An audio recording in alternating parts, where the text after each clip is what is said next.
L'approvisionnement en eau dans le contexte urbain est quelque chose de très particulier, très complexe, puisque l'eau, généralement, elle est concentrée à un endroit, elle est pompée ou elle est amenée depuis des points d'eau pour pouvoir la traiter. Il suffirait, par exemple, d'une bombe qui touche la station ou qui touche un des tuyaux qui sort de cette station pour approvisionner la population.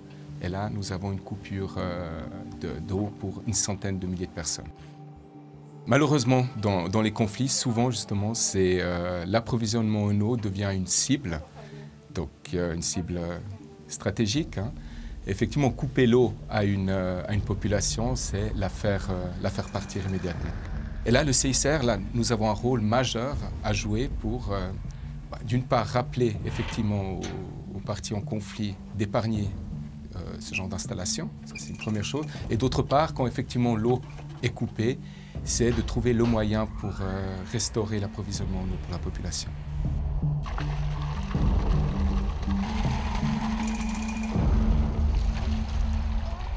Nous avons besoin d'être très créatifs. Donc, nous avons quand même réussi à construire une station de traitement d'eau usée pour plus de 150 000 personnes dans la ville de Rafah.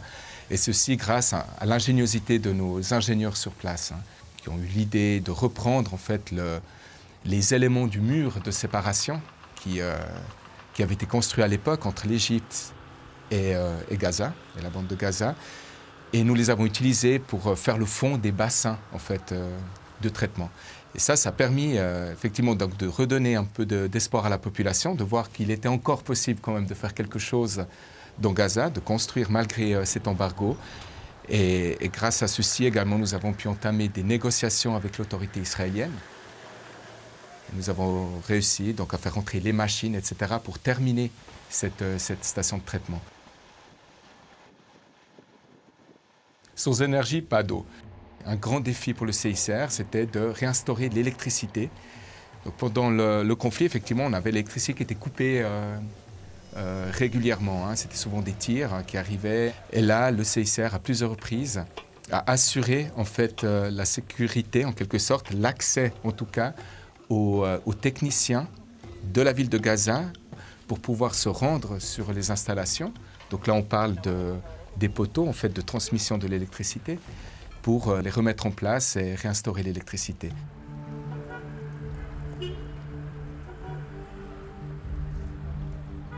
Gaza sans électricité, c'est une Gaza sans eau, c'est une Gaza sans hôpitaux qui puissent fonctionner et c'est une catastrophe humanitaire immédiate.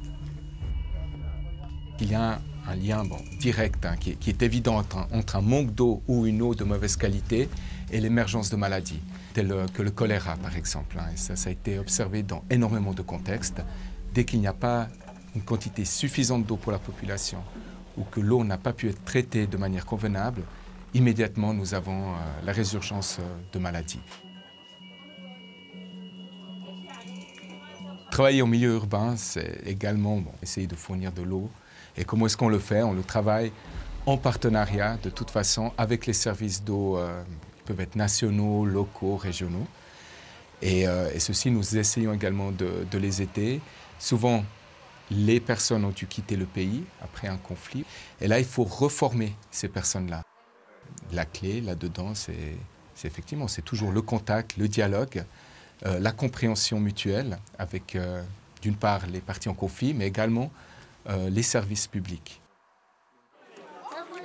En Haïti, le CICR a eu un rôle majeur dans lequel il a assuré pendant des années la construction, la réhabilitation de bornes fontaines à l'intérieur d'un quartier qui s'appelle Cité Soleil, un quartier qui était contrôlé par des gangs à l'époque, dans lequel les autorités n'avaient absolument aucun accès.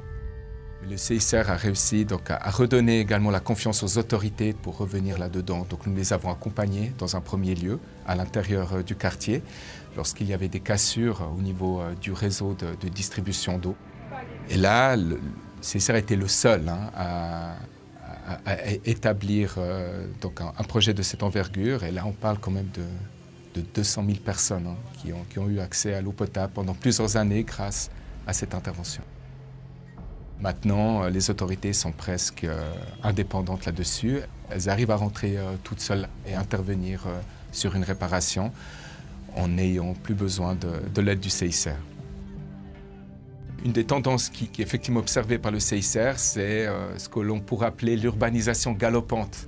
Et là, nous voyons de plus en plus des quartiers qui se construisent à la périphérie des villes dans lesquels en fait, les services n'arrivent pas à suivre. Donc nous n'avons pas d'approvisionnement en eau, souvent, où l'approvisionnement en eau est très mal fait. Il est souvent sujet à des ruptures. Et ce sont des zones dans lesquelles énormément de tensions apparaissent. Cette tendance va continuer et nous devons continuer à nous spécialiser en quelque sorte là-dedans, en tout cas être prêts à rentrer dans ces quartiers et à réinstaurer en fait, les services ou les instaurer directement ou les faire instaurer par les autorités qui en ont la responsabilité. On voit des résultats, hein. Réussir à réinstaurer l'eau à une population complètement apeurée et avec la possibilité de mourir parce que simplement ils ne pouvaient pas avoir d'eau, réussir à leur fournir l'eau, c'est une satisfaction énorme. Hein.